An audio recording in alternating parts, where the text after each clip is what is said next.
хонандагон имсол ба мактаб бо телефон ва планшет мераванд.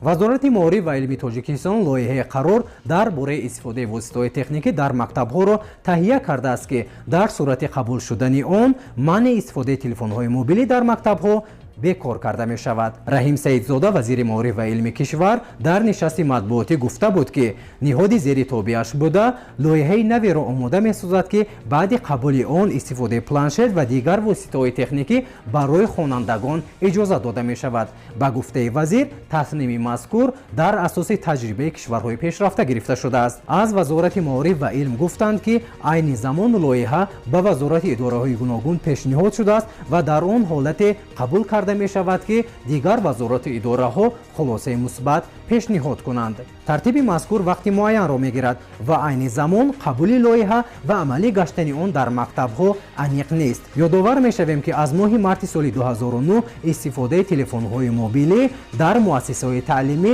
қонунан мамнӯъ эълон шуда буд.